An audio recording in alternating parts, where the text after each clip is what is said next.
नमस्कार, मैं हूं प्रीति रघुनंदन। ओवैसी को बीजेपी की मार, बंगाल में जीत या हार, ये सियासी मुद्दा हमने इसलिए उठाया क्योंकि चुनाव भले ही ग्रेटर हैदराबाद नगर निगम का था, लेकिन बीजेपी ने इस चुनाव में खुलकर बैटिंग की। भले ही इस चुनाव में बीजेपी सबसे बड़ी पार्टी नहीं बन पाई, लेकिन इतना जरूर है कि हैदराबाद यानी असदुद्दीन ओवैसी के घर में बीजेपी उनके सामने मजबूती के साथ खड़ी हो चुकी है और इस वक्त बीजेपी ओवैसी पर भारी पड़ती दिख रही है। हालांकि अभी अंतिम परिणाम नहीं आया है और वैसे भी बीजेपी के लिए यह चुनाव क्रिकेट की भाषा में अगर कहें तो नेट प्रैक्टिस जैसा था, क्योंकि बीजेपी तेलंगाना में अपनी जमीन तैयार कर रही है। लेकिन दिलचस्प बात यह है कि अगले साल बंगाल के चुनाव है। ममता बनर्जी के अलावा असदुद्दीन ओवैसी भी ताल ठोकने वाले हैं। तो सवाल यह है कि क्या पहले बिहार में सत्ता और उसके बाद ग्रेटर हैदराबाद नगर निगम मजबूत जमीन तैयार करने के बाद बीजेपी बंगाल का किला जीत पाएगी? आज इसी पर होगी देश की सबसे बड़ी बहस।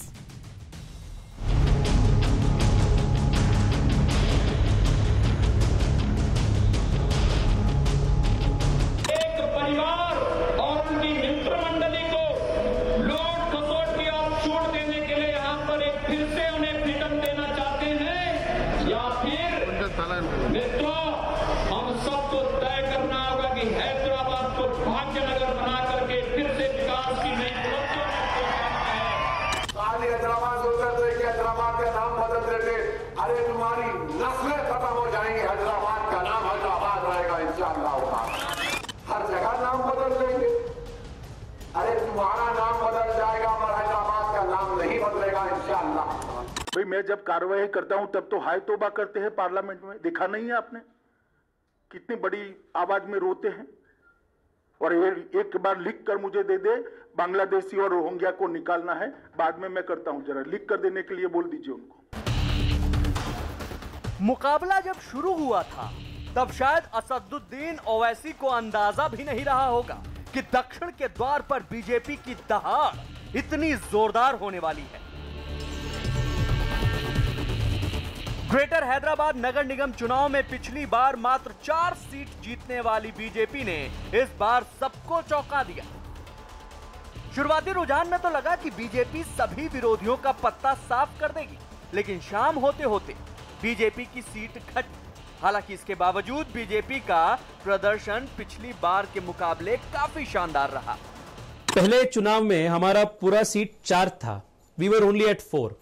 आज हम 40 के आसपास आ रहे हैं और बहुत बड़ा संदेश है कि भारतीय राजनीति में और विशेष तौर पर दक्षिण भारत में भी भारतीय जनता पार्टी के प्रति लोगों का जो अफेक्शन है, लोगों का जो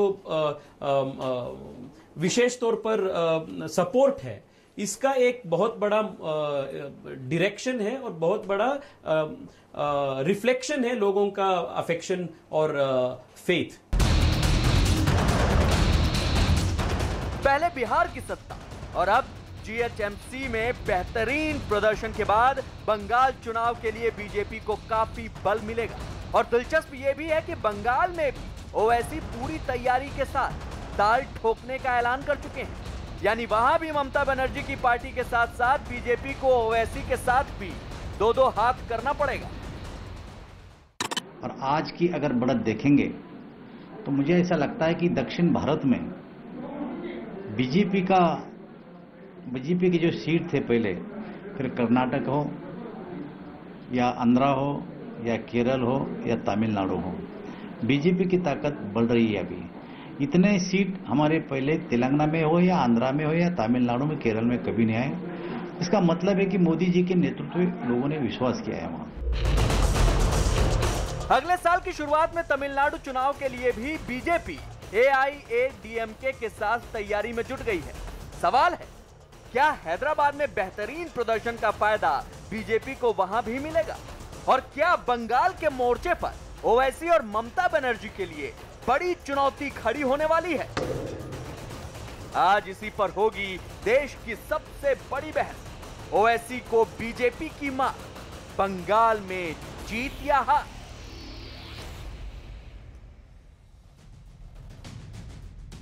इस पर डिबेट हम शुरू करें उससे पहले हैदराबाद के जनादेश का विश्लेषण कर लेना बहुत जरूरी है। दरअसल बीजेपी को रोक पाने में ओवैसी की पार्टी पूरी तरह से फेल हुई है।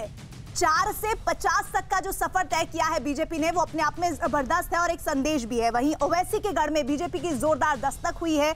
एमआईएम के लिए बहुत बड़ा झटका है, क्योंकि बार बार ये कहा जा रहा था कि बीजेपी वहां पर एमआईएम का कुछ भी नहीं बिगाड़ पाएगी, ऐसा दावा था एमआईएम का, लेकिन उसके गढ़ को ध्वस्त कर दिया है एक तरह से।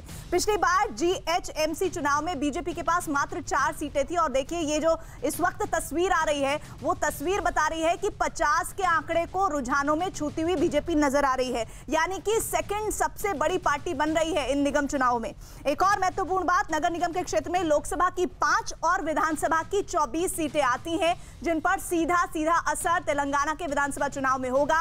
ये भी एक खतरे की घंटी है तमाम दूसरी पार्टियों के लिए। वहीं क्या हैदराबाद में बीजेपी का प्रदर्शन बंगाल में पार्टी के लिए ऑक्सीजन है? ये इसलिए कहा जा रहा है क्योंकि अगर इस तरह निगम चुनावों में, वो निगम चुनाव जो कि एमआईएम बहुत ताल ठोक रहा था, टीआरएस कह रहा था कि हमें विकास के नाम पर वोट मिलेगा, लेकिन ऐसा होता हुआ नहीं दिख रहा है। बटा हुआ इस वक्त वोट मिला है, और इस बटे हुए वोट में सबसे ज्यादा लीड की पोजीशन में बीजेपी है। और क्या ये मैसेज पूरा पश्चिम बंगाल की जनता में भी जाएगा, ये भी महत्वपूर्ण होगा। तो इसी पर हम करेंगे आज बड़ी बहस। इस पर हमारे साथ खास मेहमान जुड़ रहे हैं। परिचय करा दूं, मेरे साथ डिबेट में जुड़ रहे हैं सुधांशु त्रिवेदी, थोड़ी देर में जुड़ेंगे बीजेपी के प्रवक्ता, साथ ही आचार्य प्रमोद कृष्णम जुड़ रहे हैं, और इसके अलावा असीम वकार प्रवक्ता एआईएमआईएम के जुड़ रहे हैं, तौसीफ खान राजनीतिक विश्लेषक हैं, इनके अलावा विशाल मिश्रा राजनीतिक विश्लेषक जुड़ रहे हैं। आप सभी का बहुत बहुत स्वागत। शुरुआत असीम वकार जी मैं आपसे करूंगी। बीजेपी को बधाई देने का दिन है आपके लिए, बधाई देंगे आज? नहीं, अभी वक्त है, अभी थोड़ा सा पूरे रिजल्ट आ जाने दीजिए। और हमारे लिए ना बधाई का मामला है, और ना गमी का मामला है, और ना खुशी का मामला है।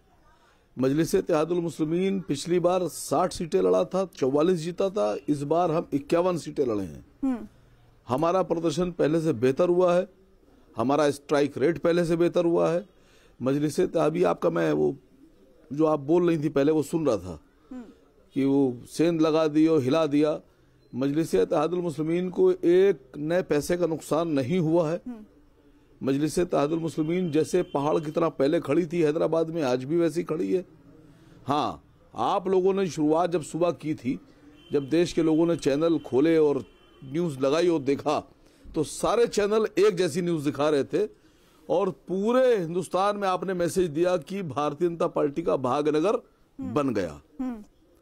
बन गया साहब भागनगर। मिठाइयाँ बंटने लगी, फूल मालाएं हो गई, ढोल ताशे नगाड़े नाच गाने हो गए, और दोपहर आते आते हैदराबाद की आवाम ने कान पकड़कर मोड़ दिया और फिर हैदराबाद बना दिया। पर कान पकड़ के असीम जी जब मोड़ा, तो वो जो मोड़ है वो पूरी तरह से एमआईएम की तरफ नहीं मुड़ा। तो ये जीत किसके लिए ज्यादा मायने रखती है? मैडम, हम पिछली बार 44 पर थे, और मैं आपसे कह रहा हूं कि हम इस बार भी उतने ही पे रहेंगे या उससे बढ़ेंगे। इस बात को मेरी यकीन करिए, हमें कोई नुकसान नहीं है, किसी तरह का नुकसान नहीं है। हम शुक्रिया अदा करते हैं हैदराबाद की आवाम का, मजलिस-ए-इत्तेहादुल मुस्लिमीन की तरफ से, कि आपने जो साबित कदम बनकर जो वोट दिए हैं, और जिस तरह से आपने हैदराबाद को बचाया है, हैदराबाद की एकता अखंडता को बचाया है, मोहब्बत को बचाया है, उसके लिए आप मुबारकबाद के हकदार। नहीं, लेकिन जो ओवैसी कैंपेन कर रही थे कि बीजेपी लोगों को बांट रही है, लेकिन लोगों ने तो किस तरह से अपने वोट को बांट दिया, ये दिख रही है पिक्चर।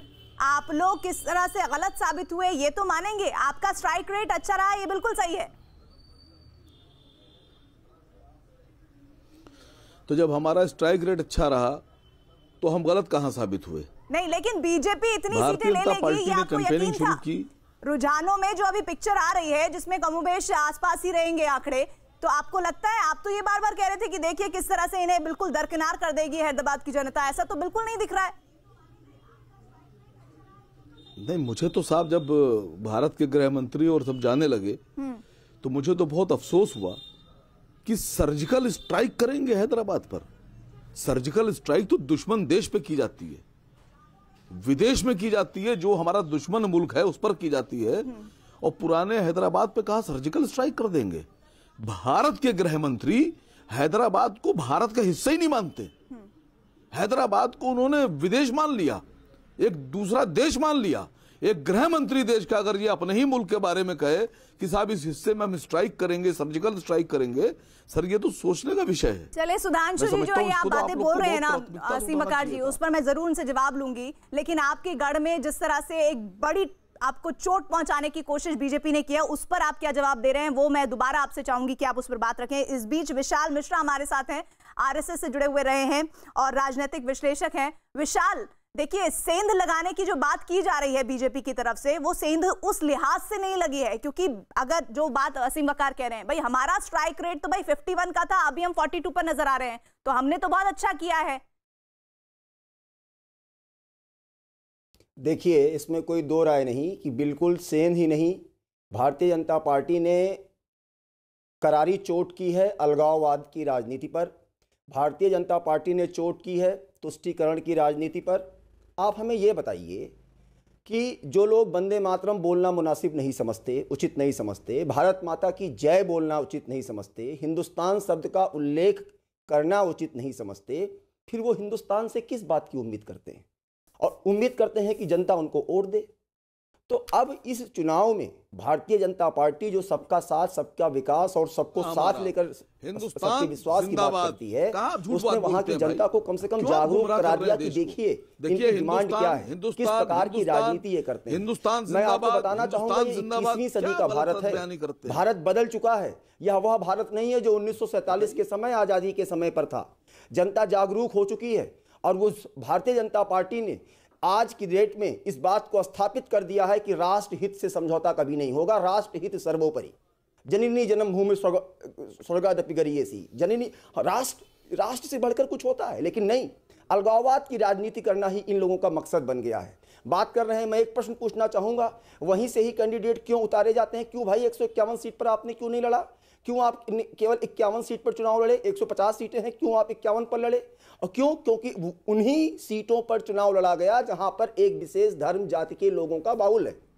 मैं आपको यह बताना चाहूंगा कि जरा जड़ों को देखिए, इतिहास हमेशा अपने आप को दोहराता है, ऐसा कहा जाता है प्रोवर्ब। सुधांशु जी, विशाल जी मेरे साथ जुड़े हैं, विशाल जी, सुधांशु जी, असीम वकार कह रहे हैं भाई हमने तो, ठीक है विशाल जी मैं आऊंगी आपके पास दोबारा। सुधांशु जी मेरे साथ जुड़ गए हैं, असीम वकार के कुछ सवाल थे, सुधांशु जी शायद सुन नहीं पाए होंगे। वो कह रहे हैं भाई हमने 51 सीटों पर अपने कैंडिडेट उतारे और हमारा परफॉर्मेंस अभी जो रुझानों में भी दिख रहा है, जिसमें कई पर फाइनल रिजल्ट्स भी आ गए हैं, भाई 42 सीटों पर हम जीत रहे हैं। लेकिन आप लोग जिस तरह की राजनीति चाह रहे थे ग्रेटर हैदराबाद के नगर निगम चुनाव में, उस चुनाव में इन मुद्दों को नकारा है जनता ने और उनका स्ट्राइक रेट इसीलिए आपसे बेहतर है। देखिए प्रीति जी, अगर इन पूरे चुनाव परिणामों को पिछले चुनाव से कंपेयर करें तो बढ़े सिर्फ हम हैं, बाकी सब घटे हैं या जहां के तहां हैं, और हम बढ़े ही नहीं हैं, बहुत प्रबल रूप से बढ़े। इसका अर्थ ये हुआ कि पिछले चुनाव की तुलना में जनता ने हमारे विचार को अधिक स्वीकार्यता दी। इस चुनाव का परिणाम बिल्कुल स्पष्ट और विशिष्ट है, it's very clear and distinct कि अब हैदराबाद की राजनीति के केंद्र बिंदु में हम हैं। सबकी लड़ाई हमसे थी, टीआरएस तो हमसे लड़ रही थी, कांग्रेस तो हमसे लड़ रही थी, एमआईएम तो हमसे लड़ रही थी। तो आप बताइए ना, बीजेपी वर्सेस ऑल था, हम आके सेंटर में स्थापित हो गए। ये बहुत बड़ा परिवर्तन है। और अभी जो असीम वकार जी जो भी कह रहे थे, मैं सिर्फ ये कहना चाहूंगा, हैदराबाद के भविष्य में भाग्योदय का मार्ग क्रमशः प्रशस्त हो रहा है। नहीं, वो कह रहे हैं कि भविष्य में हो भाग्योदय का भविष्य प्रशस्त या ना हो, लेकिन इस बार नहीं हो रहा है, इस बार तो नकार दिया है जनता ने। देखिए, जो 99 से 55 पे आ गए वो नकार दिए गए, जो पूरी सीटों पर लड़ने की हिम्मत नहीं जुटा पाए वो नकारे नहीं गए, और हम 4 से अर्धशतक के पास पहुंच गए, हम नकारे गए। मेरे विचार से ये गणित का ऐसा प्रस्तुतिकरण, देश की जनता बहुत समझदार है, बहुत बुद्धिमान है, वो अच्छी तरह असीम जी जवाब दीजिए, एक बार बधाई तो बनती है 4 से 50 तक।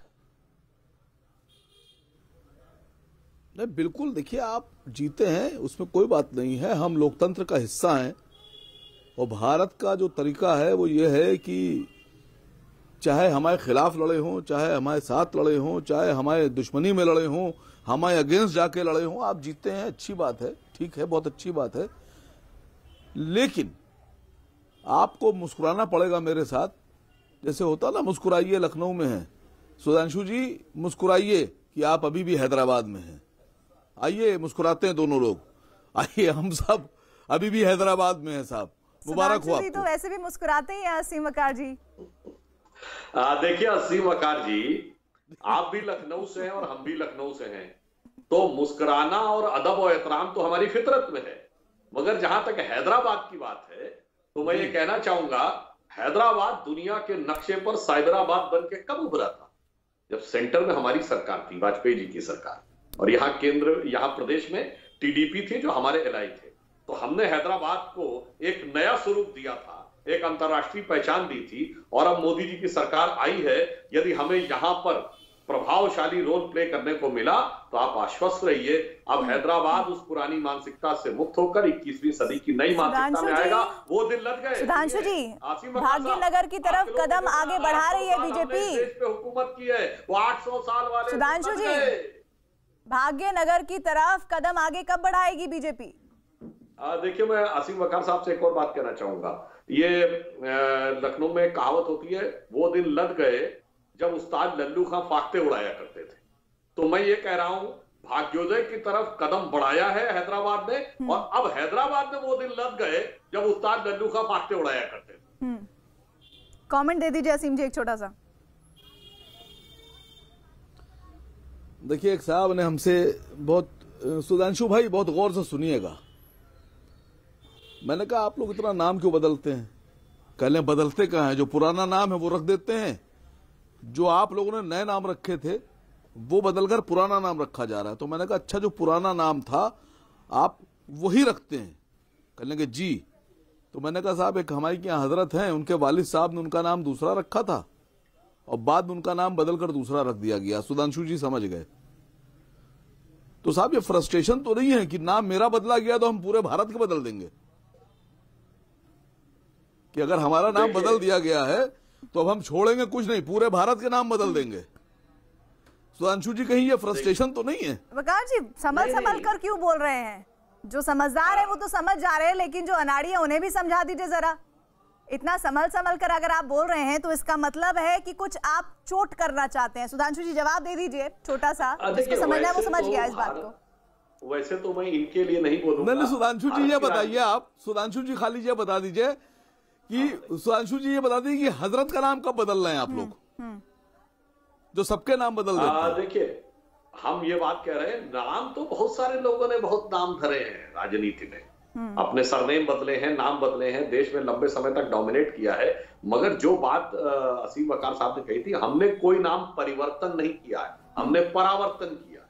जैसे सेंट पीटर्सबर्ग का नाम लेनिनग्राड हुआ, लेनिनग्राड से वापस सेंट पीटर्सबर्ग हुआ, इसे बदलना नहीं कहते, बदलना कहते थे जब सेंट पीटर्सबर्ग को लेनिनग्राड किया गया। जैसे प्रयाग, फिर इलाहाबाद हुआ, फिर सर जो पिताजी ने नाम दिया था वो नाम कब वापस रख रहे हैं? वो सेंट पीटर्सबर्ग का नाम वापस से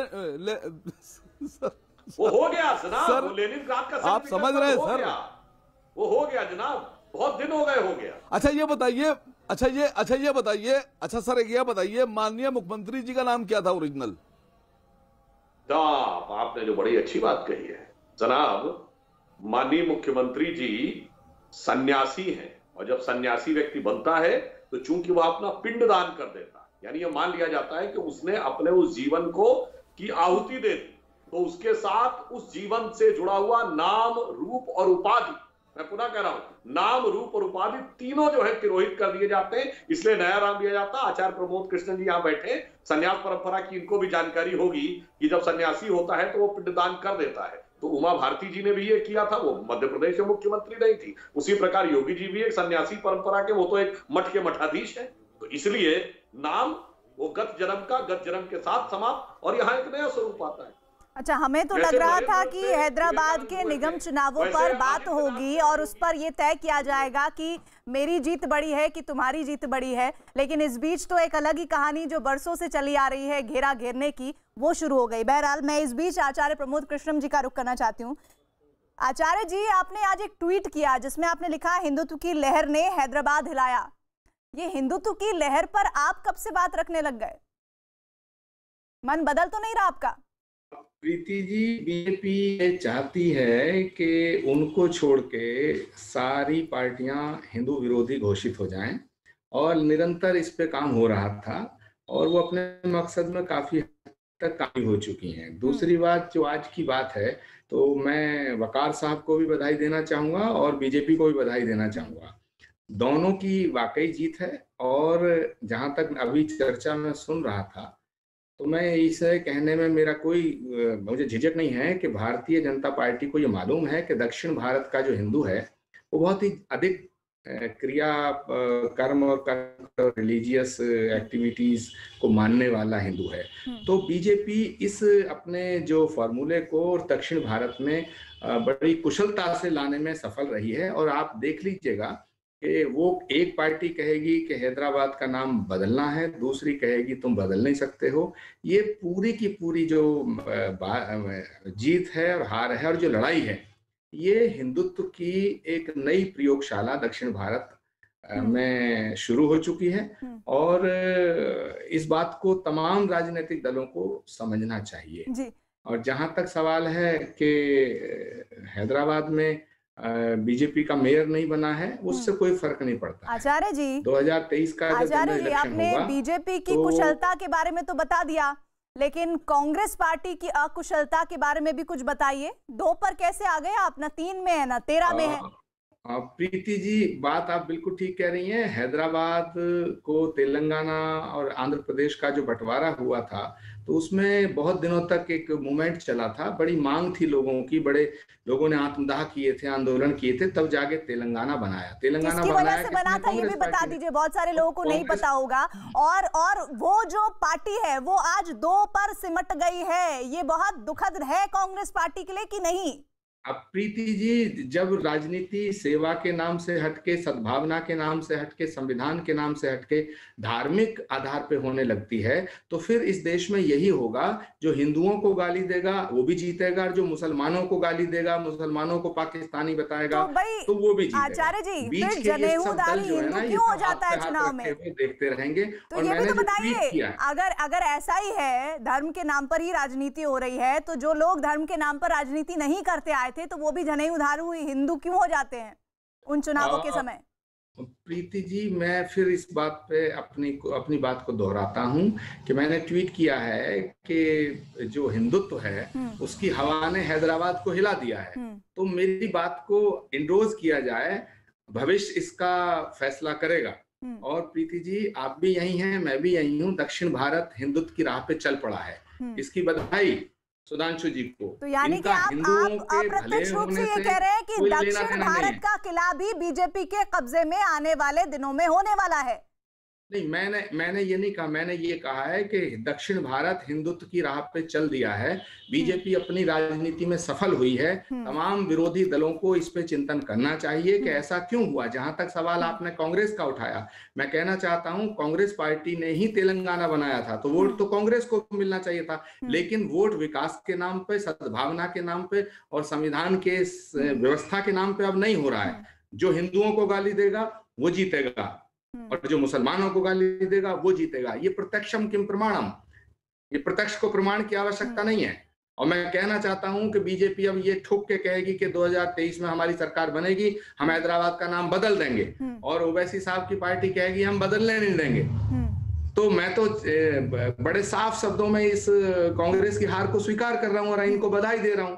ऐसे ही खुले दिल से ये भी बात करें। तो उत्तर प्रदेश में भी क्या इसी तरह की राजनीति की वजह से ये नतीजे सामने आए, जैसे आचार्य प्रमोद कृष्णन जी कह रहे हैं कि भाई हिंदू को जो गाली देगा वो मुसलमान की तरफ चला जाएगा, जो मुसलमान को गाली देगा वो हिंदू की तरफ चला जाएगा। इस तरह की राजनीति निगम चुनाव के नतीजे को बता रही है।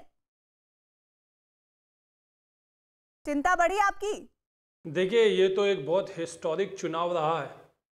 नहीं, ये एक हिस्टोरिक चुनाव है कि निगम के चुनाव में, म्यूनिसिपैलिटी के चुनाव में गृह मंत्री आ गए, एक भारत के सबसे बड़े राज्य के चीफ मिनिस्टर आ गए, और उन्होंने क्या प्रॉमिस किया कि हम हैदराबाद का नाम बदल के भाव्य नगर कर देंगे।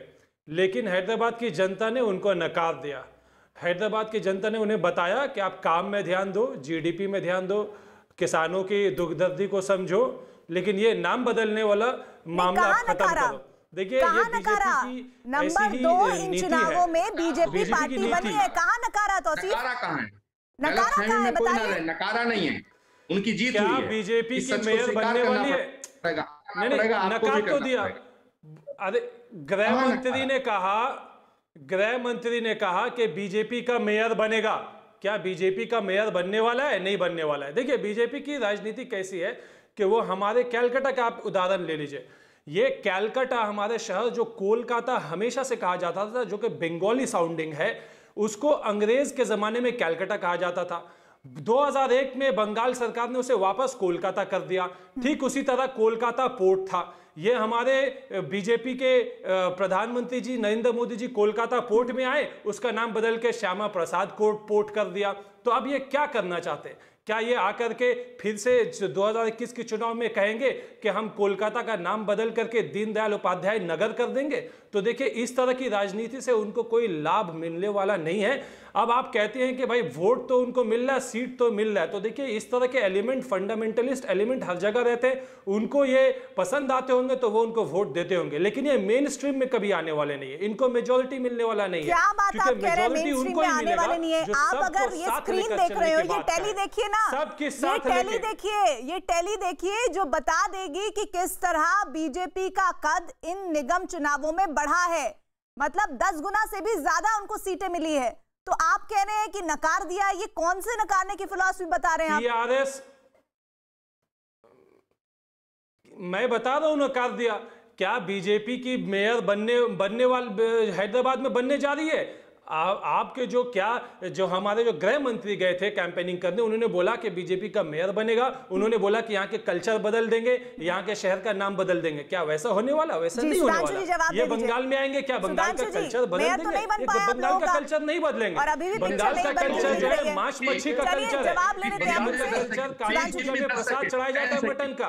क्या ये कल्चर बदल देंगे? नहीं कल्चर बदल सकते। सुधांशु जी आ रही हूं मैं, प्रमोद कृष्णम जी आपके पास। सुधांशु जी, तौसीफ जी ने एक बात कही मेयर की, बहुत मजेदार बात कही। अब तो मेयर टीआरएस और एमआईएम का मिलके ही बन पाएगा। जो पर्दे के पीछे था वो पर्दे के सामने आ गया।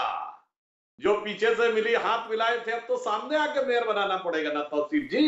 और अब आप ये भी समझ लीजिए, जहां तक बंगाल की बात है, सुधांशु जी, बंगाल का द्वार किसे कहते थे? सुधांशु जी, द्वार बंग दरभंगा था। जो आपने कोलकाता कहा, कोलकाता ओरिजिनल नाम नहीं था। माँ काली के नाम पे कालीकत्ता नाम था। काली माँ के नाम पर तो थोड़ा घबराहट हो जाती है ना, उसमें तो मुहर्रम को पहले आगे कर दिया जाता है। तो इसलिए मैं कह रहा हूं द्वार बंग तक तो आ ही गए हैं। हमें तेरे दर पे कोलकाता पोर्ट का नाम क्यों बदल दिया आपने? अब आप तय रखिए, बंगाल की जनता ने हमें झोली भरने का मन बना दिया है। 18 सीटें लोकसभा में दी थी। यहाँ देखिए, यहाँ हमें 4 सीटें मिली थी तेलंगाना में, और आप देख रहे हैं हैदराबाद नगर निगम में क्या स्थिति है। इसलिए राष्ट्रवाद की जननी जो बंग भूमि है, वहां से जहां से हमारे संस्थापक अध्यक्ष निकले थे, हमें पूर्ण विश्वास है कि अगले चुनाव में वो हमारे साथ खड़ी होगी। और ये तस्वीरें साथी आपको बता दें कि हैदराबाद में बीजेपी के जश्न की तस्वीरें, 4 से 50 तक का सफर। अभी पूरी जो तस्वीर है एग्जैक्ट फिगर्स आपको दिखाएंगे, लेकिन रुझानों के बाद कुछ सीटों के नतीजे भी आए हैं। लेकिन ये देखिए पटाखे फोड़े जा रहे हैं, और इस पटाखों के जरिए बताया जा रहा है कि एक जबरदस्त जीत गृह मंत्री के पहुंचने के बाद और जेपी नड्डा के पहुंचने के बाद जो कैंपेन में रफ्तार पकड़ी गई थी, उस रफ्तार का असर इन सीटों पर साफ साफ नजर आया है। और ये कहा जा रहा था इन चुनावों को कि ये बीजेपी के लिए नेट प्रैक्टिस है। तेलंगाना चुनाव, पश्चिम बंगाल चुनाव और आने वाले 6 महीने में जिन जिन राज्यों में चुनाव होने हैं, उन चुनावों के लिए ये चुनाव में नतीजे बीजेपी के लिए बहुत मायने रखते हैं। और उससे पहले बिहार की तस्वीर आप सभी ने देखी, जिसमें किस तरह से अपना बेहतर प्रदर्शन करने के बाद भी सरकार बनाकर ले गई बीजेपी बिहार में। एनडीए के साथ सरकार बनी बिहार में। लेकिन आज की जो तस्वीरें हैं, ये आज बीजेपी के लिए जबरदस्त दिन है। जबरदस्त दिन इस लिहाज से कि 4 सीटों वाली पार्टी नगर निगम में 50 सीटों की तरफ बढ़ती हुई दिख रही है। और ये आंकड़ा थोड़ा बदल भी सकता है, हो सकता है 1-2 सीटें कम हो जाए, 1-2 सीटें बढ़ भी जाएं। लेकिन ये जो तस्वीर है, ये तेलंगाना की तस्वीर महत्वपूर्ण है इस लिहाज से, क्योंकि बार बार ये कहा जा रहा था कि इन तस्वीरों पर, इन नतीजों पर आने वाले राज्यों में जो चुनाव है वो बहुत कुछ निर्भर करेगा। बिहार के नतीजों का असर पश्चिम बंगाल की सियासत में कितना होगा, इस पर भी विश्लेषण था। और साथ ही ये जो निगम चुनावों की तस्वीरें सामने आ रही है, इसका भी असर क्या पश्चिम बंगाल के चुनावों पर पड़ेगा, इससे मैं सीधे जोड़ लेती हूँ असीम वकार को। असीम वकार जी, आप लोग दो हाथ करने वाले हैं ममता बनर्जी से पश्चिम बंगाल में भी, लेकिन देख लीजिए बीजेपी का तो यहाँ इतना बेहतर परफॉर्मेंस है। अब आप बताइए त्रिकोणीय होगा क्या मुकाबला वहां पर? मुसीबत बढ़ तो नहीं गई आपकी? देखिए, भारतीय जनता पार्टी से उनका सवाल पूछिए। हम अपने बारे में बता रहे हैं कि हम 3 साल से तैयारी कर रहे थे बंगाल में चुनाव लड़ने की। मैं वहां बंगाल का प्रभारी हूं। मैं 3 साल से लगातार बंगाल जा रहा हूं, मीटिंग्स कर रहा हूं, अपना कैडर तैयार कर रहा था। और मैं समझता हूं गुनाह नहीं है चुनाव लड़ना। नहीं, गुनाह नहीं है। किसने कहा गुनाह है? किसी ने कहा क्या असीम वकार जी? इलेक्शन कमीशन ने अधिकार दिया, भारत के संविधान ने अधिकार दिया, जनता हमें चुनाव के लिए वेलकम कर रही है कि आइए चुनाव लड़िए। तो मैं समझता हूं कि अगर अधिकार हमारे पास है, संवैधानिक अधिकार है, तो एतराज किसी को नहीं होना चाहिए। हम भी चुनाव लड़ सकते हैं, हम भी चुनाव लड़ेंगे। और ये बात इसलिए भी नहीं कह सकते आप कि ममता बनर्जी उत्तर प्रदेश में चुनाव लड़ चुकी हैं, दिल्ली भी लड़ चुकी हैं, गुजरात भी लड़ी हैं, बिहार भी लड़ी हैं, महाराष्ट्र भी लड़ी हैं। तो ममता दीदी भी चुनाव कई जगह लड़ चुकी हैं, तो हमें कैसे रोक सकती है? नहीं असीम जी, गुनाह ये नहीं है कि आप किस स्टेट में चुनाव लड़े या ना लड़े, ये आपका पूरी तरह से डेमोक्रेटिक अधिकार है। गुनाह आपके विरोधी कह रहे हैं ये है कि आपके गढ़ में ही आप 51 सीटों पर लड़ते हैं, जबकि हैं 150 सीटें, और जीत जाते हैं 42 सीटों पर, और उसमें कहते हैं कि हमारा स्ट्राइक रेट अच्छा है। आप अगर बहुत ही ज्यादा कॉन्फिडेंस है तो आपको 150 की 150 सीटों पर कैंडिडेट उतारने चाहिए थे। तो ये जो आपका बहुत सिलेक्टिव है सीटों को चुनना, ये आपके विरोधी सवाल खड़ा करते हैं आप पर। देखिए, बिहार में भी एक सवाल ये खड़ा हुआ कि अगर राहुल गांधी जी ने जिद ना की होती और 70 सीटें ना ली होती और तेजस्वी ने इनको 70 सीटें ना दी होती, तो बिहार के हालात दूसरे होते। तो 70 सीटें लड़े, सब हार गए, कुल 18 जीते।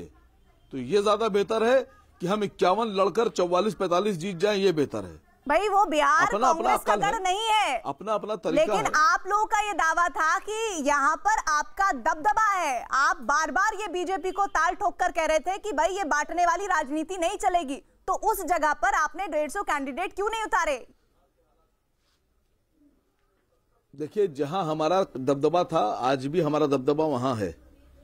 हमारा दबदबा कोई नहीं हिला पाया, और ये आप भी जानती हैं, ये बीजेपी भी जानती है, सभी जानते हैं, कांग्रेस भी जानती है कि हम जिन सीटों पर दावा कर रहे थे अपने दबदबे का, वो आज भी हमारे दबदबे में है। हमारे लोग हमारे साथ हैं, हमारे वोटर्स हमारे साथ हैं। हैदराबाद की आवाम पहले जितना प्यार करती थी, आज भी उतना ही प्यार करती है। जितनी सीटें पहले थी उतनी ही आज भी हैं। ये कैसा दबदबा है कि आपके घर में आपका सबसे बड़ा धुर विरोधी घुस गया और आपसे ज्यादा सीटें लेकर खड़ा हुआ है?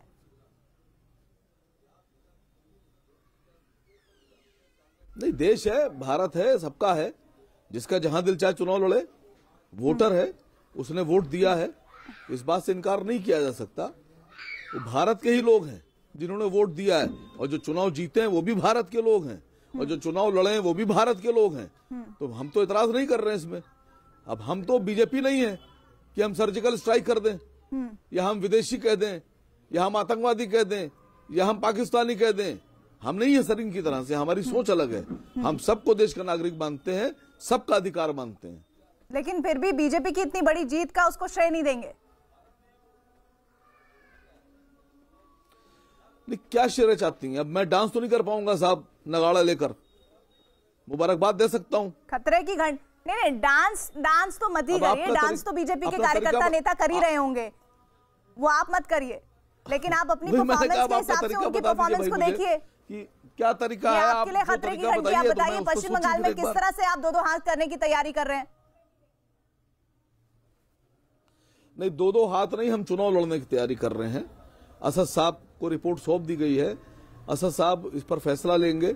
जो डिसीजन उनका होगा वो पूरी पार्टी उनके साथ खड़ी है, और पूरी पार्टी मान्य होगा उसको। सुधांशु जी वो कह रहे हैं भाई हम कॉन्फिडेंट थे जिन सीट्स पर हमने लड़ा, आपको क्या इतराज है? आपने 50 सीटें जीती, आपको मुबारक, आपको क्या तकलीफ है? भाई हमने 51 सीटों पर चुनाव लड़ा, 42 सीट जीती, हम जितने मजबूत थे उतने पे लड़े।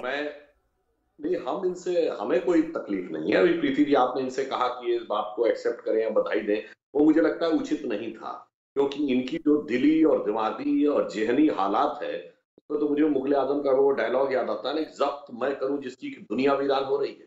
तो अब उस व्यक्ति के सामने आप ये कहें कि वो बधाई दे, खुशहाली व्यक्त करे, तो मेरे ख्याल में मुश्किल है। मगर हाँ, एक बात मैं कह देना चाहता हूँ, ओवैसी साहब बोले थे ना कि इनकी नस्लें गुजर जाएंगी पर हैदराबाद का नाम नहीं बदलेगा इंशाअल्लाह। आपने देखा कि तीसरी पीढ़ी आ गई है, अभी तक पूरे हैदराबाद में चुनाव लड़ने की हैसियत नहीं बना पाए, और हमसे बता रहे हैं ये लोग कि साहब हम जो है ये पूरी नस्लें गुजर जाएंगे, नाम नहीं बदल पाएंगे। अरे भाई, पहले पूरे हैदराबाद में लड़ने की तो हैसियत बना लीजिए, उसके बाद आप चुनौती दीजिएगा। तो ये इस बात का प्रमाण है कि यह जहां जहां होता है एक सिलेक्टेड पॉकेट पे लड़ते हैं। और इन्होंने कहा, ओवैसी जी ने, वकार जी ने, कि हम सबको साथ में लेना चाहते हैं, साथ में सबको लेना चाहते हैं, और नाम है इत्तेहादुल मुसलमीन, यानी मुसलमानों का इत्तेहाद, फारसी का शब्द है, मतलब जोड़, एकता। एकता एक की है, और बाकी गाली गलौज की भाषा जो हो चुकी है वो तो अलग बात है। इसलिए किस चेहरे पे कौन सा चेहरा है और किस नकाब के पीछे असली चेहरा क्या है, देश की जनता अच्छी तरह समझती है। कांग्रेस पार्टी को देखिए, दो सीटें आई तो एक छोटा सा सवाल मेरे ज़हन में आ रहा है। ईमानदारी से बात कहूंगा कि आचार्य जी ने एक छोटा सा सवाल मेरे ज़हन में आ रहा है। स्वागत करता हूं कि उन्होंने ईमानदारी से यह बात को स्वीकार किया, पर कांग्रेस की स्थिति जानते हैं ऐसी क्यों हुई आचार्य जी? एक तरफ आप इसी MIM के साथ मिलकर सरकार बनाए थे, 2009 की बात है, ज्यादा पुरानी बात नहीं, जब 40 में लगभग सारी सीटें अविभाजित आंध्र में कांग्रेस के पास थी, आपने खड़ा किया MIM।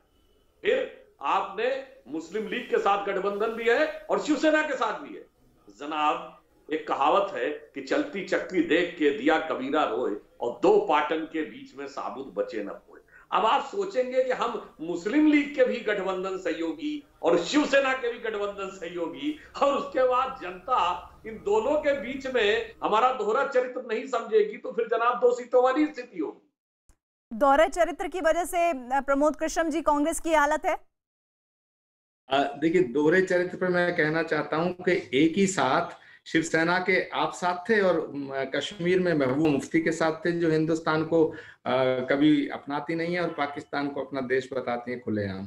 दूसरी बात मैं कहना चाहूंगा कि आपने कहा कि साहब असीम वकार साहब की जीत से आपको तकलीफ है, नहीं है। सुधांशु जी को बिल्कुल तकलीफ नहीं होगी, और मैं ये बिल्कुल खुले दिल से कह रहा हूँ कि हिंदुस्तान के नागरिक हैं वो लोग, और उन्होंने पार्टी बनाई है, ठीक है, उन्होंने पार्टी का नाम जो भी रखा है, बट उन्हें उत्तर प्रदेश में भी 400 सीट पर लड़ना चाहिए और पूरे देश में चुनाव लड़ना चाहिए, हक है उनका। और आज मैं ये बात कहते हुए आपको आगाह कर रहा हूँ, मैं तौसीफ साहब से कह रहा हूँ कि इस बार का चुनाव तो बीजेपी वर्सेस TMC होगा, ट्रायंगुलर फाइट होगी, लेकिन अगला चुनाव तो वहां बीजेपी वर्सेस AIMM होगा। उत्तर प्रदेश का अगला चुनाव भी पता नहीं क्या क्या होगा। तो ये जो जीत है, हैदराबाद की जीत है, बीजेपी की जो जीत है, ये अपनी जगह है, लेकिन वकार साहब की पार्टी की जो जीत है, अगला चुनाव हो सकता है तेलंगाना के अंदर बीजेपी वर्सेस AIMM हो जाए।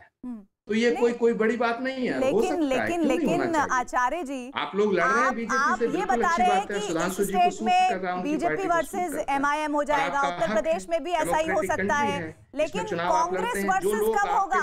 परेशान है प्रमोद कृष्णम जी, इस डिबेट के बाद आपको आज बहुत सारे फोन आने वाले हैं कि भाई आप तो कांग्रेस के बारे में बताने गए थे, आप तो बता रहे थे कि भाई वहां पर MIM वर्सेस बीजेपी होने जा रहा है, या TMC भी वर्सेस होने वाली है, उत्तर प्रदेश में ये वर्सेस होने वाला है, कांग्रेस कहां वर्सेस होने वाली है, ये बता दीजिए। मैं बता रहा हूँ ना, मैं बता रहा हूँ, कांग्रेस एक सिद्धांत को लेके चलती है, एक आइडियोलॉजी को लेके चलती है। कांग्रेस ना मुसलमानों को गाली देना चाहती है, ना हिंदुओं को गाली देना चाहती है। कांग्रेस ना हिंदुओं की पॉलिटिक्स करना चाहती है, ना सिर्फ मुसलमान। कांग्रेस हिंदुस्तान की पॉलिटिक्स करती है। और ये जो दौर है, ये ऐसा नहीं रहा है, ये दौर बताता है कि जो हिंदुओं को गाली देगा वो मुसलमानों का नेता कहलाया जाएगा, जो मुसलमानों को गाली देगा वो हिंदुओं का नेता कहलाया जाएगा। इस दौर को भी हम देखेंगे, बहुत दौर देखे हैं। लेकिन जहां तक सवाल है कांग्रेस पार्टी का और तमाम दूसरे दलों का, तो मैं कहना चाहता हूं सबको चिंतन करना चाहिए कि वो दक्षिण भारत, उसमें आज बीजेपी बढ़ रही है, क्यों बढ़ रही है, इस पे भी चिंतन होना चाहिए। नहीं तो आप ये कह रहे हैं कि 5 सीट जो MIM ने बिहार में जीती, जो बिहार में MIM ने सीटें जीती वो सिर्फ और सिर्फ मुसलमानों ने जितवाई है, ये कहना चाह रहे हैं आप? बिहार की बात कर रही हूँ। भाई मुसलमान भी तो हिंदुस्तानी है, हिंदुस्तान के नागरिक नहीं, आपने कहा ना कि सिर्फ हिंदू वाला वोट एक चेहरा अलग होगा और मुसलमान वाला वोट चेहरा अलग होगा, पार्टियां अलग अलग होंगी, तो लेकिन ऐसा नहीं है।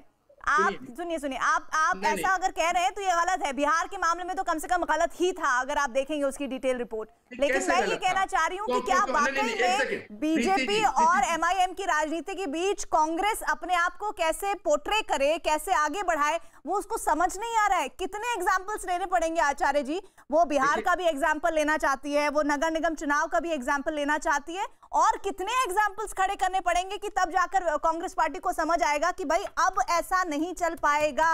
एक जो पैटर्न विचारधारा है या रणनीति है उससे काम नहीं चलेगा।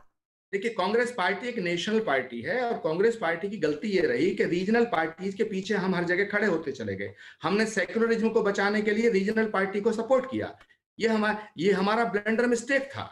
उससे क्या हुआ कि रीजनल पार्टी भी ताकतवर हो गई, कम्युनल फोर्सेस ताकतवर हो गई। और आज मैं साफ कर देना चाहता हूं इस देश में कि ना तो बीजेपी अब कम्युनल बची है, ना ओवैसी साहब की पार्टी को आप कम्युनल कहिएगा। कोई पार्टी कम्युनल नहीं है। जिसको देश की जनता चुन के भेज रही है वो कम्युनल कैसे हो सकता है? फिर तो देश की जनता कम्युनल हो जाएगी। तो मैं ये कहना चाहता हूं कि अब कोई पार्टी अछूत नहीं है, कम्युनल नहीं है, सब सेकुलर है। आप दोनों बातें कह रहे हैं। नहीं, आप दोनों बातें कह रहे हैं आचार्य जी। अभी ही इसी प्लेटफॉर्म पर, इसी डिबेट में आपने कहा जो हिंदू को गाली देगा वो मुसलमान की तरफ जाएगा, जो मुसलमान को गाली देगा वो हिंदू की तरफ जाएगा। फिर आप कह रहे हैं कि कोई भी पार्टी कम्युनल नहीं है। ये तो आपके खुद के ही विरोधाभासी बयान हो गए हैं सामने।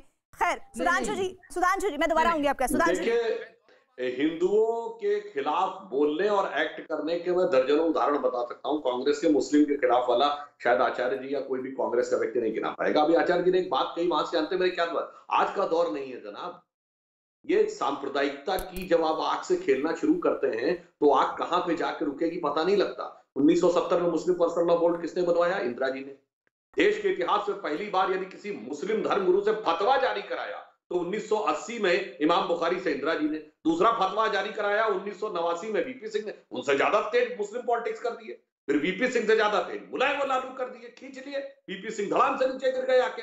एक ने गिरफ्तार कर लिया आडवाणी जी को, दूसरे ने कहा मैंने गोली चलवा दी, 16 हिंदू मरवा दिए, 40 भी मर जाते तो कोई गम नहीं था। अब ओवैसी उसके आगे प्रतिस्पर्धा में खड़े हो गए, वह सीधे मुस्लिम नेतृत्व तो खड़ा करो, क्यों मुलायम सिंह के पीछे खड़े हुए हो? ये जो प्रतिस्पर्धा है ना, ये जो घनघोर खतरनाक जवाबी कव्वाली है, ये जैसे जाड़े का समय चल रहा, मेरा च्यवनप्राश ज्यादा असली है, ये ज्यादा बेहतरीन है, इसने देश का इतना भयानक नुकसान किया। और ये आग कहां पर जाकर रुकेगी कि आज आतंकवादियों का समर्थन इसलिए होता है कि शायद उसी में वोट मिल जाए। इसलिए मुझे अटल जी की कविता की वह पंक्ति याद आती है, और जिन्होंने किया उनके अपने घर तबाह हो गए। चिंगारी का खेल बुरा होता है, चिंगारी का खेल बुरा होता है, औरों के घर में आग लगाने का सपना अपने घर में ही सदा खड़ा होता है। रीजनल पार्टीज हो या नेशनल पार्टीज, एक बार गौर से पिछले 30-40 साल का इतिहास देख लीजिए। ममता जी ने उस समय यही आरोप लगाया था बांग्लादेशी घुसपैठियों का साथ देने का लेफ्ट पे, आज उनके साथ खड़ी हो गई, लेफ्ट निपटे, आज देखिए उनके लिए चुनाव। नहीं, लेकिन सुधांशु जी, चिंगारी का खेल तो बुरा होता है, लेकिन फिर जम्मू कश्मीर में आपने क्यों पीडीपी के संग हाथ मिला लिया था, जो पाकिस्तान की आवाज हमेशा बुलंद करती है? इस पर मैं आपसे जवाब लूंगी। और साथ ही असीम जी भी कुछ कहना चाह रहे हैं, एक ब्रेक ले रही हूँ। प्रमोद कृष्ण जी से भी जरूर उत्तर होगा इस बात पर, क्योंकि कम्युनल वाली बात पार्टी किस तरह से हथकंडे की तरह इस्तेमाल कर रही है उस पर वो अपनी बात को रख रहे थे, जिस पर काउंटर सुधांशु जी ने किया। एक ब्रेक ले रहे हैं, लगातार बड़ी बहस जारी है।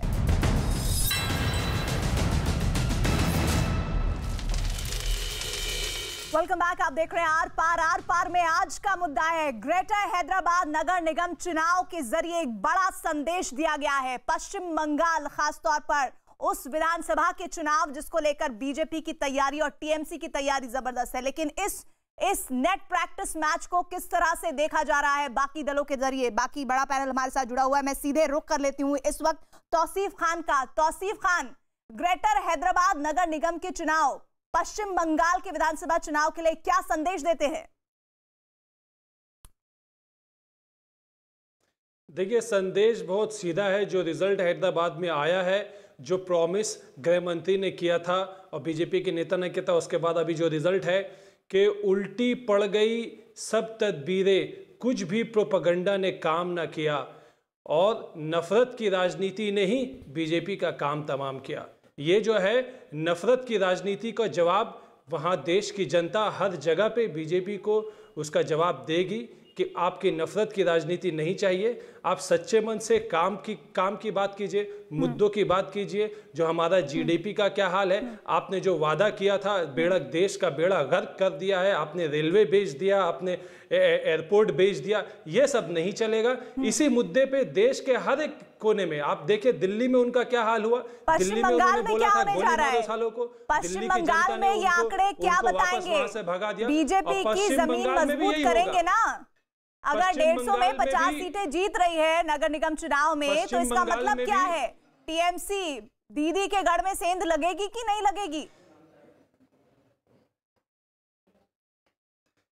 बीजेपी ने जो वादा किया था वो अपने वादे पे हारी है। देश के हैदराबाद की जनता ने यही मैसेज दिया है और बंगाल की जनता भी उनको यही मैसेज देगी कि आप अपना वादा पूरा नहीं कर सकते सिवाय नफरत की राजनीति करने के। नकार दिया, कैसे नकार दिया? आपको यहाँ बिहार से में भी यही मुद्दे थे। बिहार में देखिए किसकी सरकार है, एनडीए की सरकार है कि नहीं है? कहां नकारा है मुद्दों को? जोड़ तोड़ की राजनीति अलग बात है, जोड़ तोड़ की राजनीति अलग बात है। आप चाहे बिहार का इलेक्शन में, चाहे हैदराबाद में 4 से 50 पे पहुंचने में क्या जोड़ तोड़ है? चाहे वो दिल्ली की राजनीति हो, वहां पे भी दिल्ली में भी बीजेपी को नकार दिया गया था। चाहे वो जितना भी आकर के अरविंद केजरीवाल को कहते रहे कि वो टेररिस्ट है, आके यहाँ पे ममता बनर्जी को चाहे जितना गाली दे दे, चाहे जितना आतंकवाद कहे ममता बनर्जी को, वो यहाँ पे ममता बनर्जी ये तो आप मानेंगे ना कि इस बार पश्चिम बंगाल का चुनाव, सुनिए, इस बार पश्चिम बंगाल का चुनाव त्रिकोणीय होने जा रहा है, टीएमसी, एमआईएम और साथ ही बीजेपी। ये तो आप मानेंगे। चलिए, आप अभी नहीं मान रहे कि ग्रेटर हैदराबाद नगर निगम चुनाव में 50 सीटें जीतकर कुछ नहीं कमाल किया है बीजेपी ने। एमआईएम ने जिसने 51 सीटों पर लड़ी और 43 के करीब मैं देख रही हूँ टैली इस वक्त 43 दिखा रही है, वो आपके लिए खतरा है कि नहीं है टीएमसी के लिए? इस बार 2021 में जो चुनाव होने वाला है उसमें 3 विभाजन होने वाला है बीजेपी के वोट शेयर का। जो उन्होंने जीता था 2019 के इलेक्शन में, बीजेपी का वोट शेयर वो बट जाएगा। कुछ चला जाएगा सीपीएम में, जो सीपीएम का वोट शेयर इनके पास आया था वो वापस जाएगा, कुछ कांग्रेस में, और बाकी जो है वो वापस तृणमूल में आएंगे। चलिए, ये होने वाला है बीजेपी का हाल यहाँ पे 2021। चलिए प्रमोद जी, देखिए आप नहीं बोल रहे थे इतनी देर से, कांग्रेस के लिए भी गुंजाइश खोजी जा रही है। सुधांशु जी, देखिए मैं सिर्फ ये कहूंगा कि जब हमने बिहार जीता तो बिहार का एक हिस्सा प्राचीन नहीं प्रीति जी, मैं तो ये कहना चाह रहा हूँ कि प्रमोद जी आपके पास आ रही है, सुधांशु जी का एक छोटा कमेंट ले लेते हैं। सुधांशु जी, देखिए मैं सिर्फ एक वाक्य में कहता हूँ, तेलंगाना का प्राचीन नाम था तेलंग, और मगध बिहार में, और जो हिस्सा बंगाल से जुड़ा हुआ था उसको अंग कहते थे, अंगराजकरण जो आप पढ़ते थे। तो पहले जीता अंग, अब तेलंग, अगला स्थान बंग, चाहे दीदी मचा ले कितना हुड़दंग। देश की जनता पूरी तरह आश्वस्त है। जी आचार्य, कि 1947 में ये देश का विभाजन हुआ था, धर्म के आधार पे हुआ था, लेकिन 70 साल बाद आज देश में फिर एक ऐसा माहौल बन गया है, राजनीतिक दृष्टिकोण से कोई नजरअंदाज करे इसे या आंख बंद कर ले तो करता रहे। मैं ईमानदारी से बात कर रहा हूं कि देश के लिए बहुत नुकसानदायक है, लेकिन देश की राजनीति धर्म के आधार पर बट रही है और विभाजन के कगार पर है। विशाल मिश्रा, एक छोटा सा कमेंट आपका। धर्म की वजह से बांटा जा रहा है और उस बांटने की वजह से लगातार राजनीतिक दलों की बम हो रही है। प्रीति जी, मैं सिर्फ और सिर्फ 3 पॉइंट में अपनी बात रखना चाहूँगा। नंबर 1, ये कांग्रेस पार्टी और तथाकथित उसके बाद जितनी भी पार्टियां रही हैं, इन्होंने हमारे सांस्कृतिक प्रतीकों का विरोध किया, इन्होंने तुष्टीकरण की राजनीति की। दुर्भाग्य ये हुआ कांग्रेस के साथ कि कांग्रेस ने जिसको पल्लवित पोषित किया तुष्टीकरण की राजनीति को, उसको कोई और पार्टी उठाकर लेकर चली गई, जो आज की डेट में एमआईएम है। और यह भारतीय जनता पार्टी के प्रति लोगों का विश्वास है, और यह भारतीय जनता के प्रति जो भारतीय जनता पार्टी द्वारा विकास किया जा रहा है उसके प्रति लोगों की ये चेतना है कि भारतीय जनता पार्टी नहीं, लेकिन कांग्रेस या फिर दूसरे और पॉलिटिकल पार्टी ये भी कहते हैं कि बीजेपी और एमआईएम की नूरा किश्ती में फायदा टीआरएस का हो गया, ये भी कहते हैं। लेकिन ये भी सच है कि इन निगम चुनावों के नतीजे पश्चिम बंगाल तक के विधानसभा चुनाव तक जाएंगे और एक बड़ा संदेश लेकर आएंगे। आप सभी का हमारे साथ जुड़ने के लिए बहुत बहुत शुक्रिया।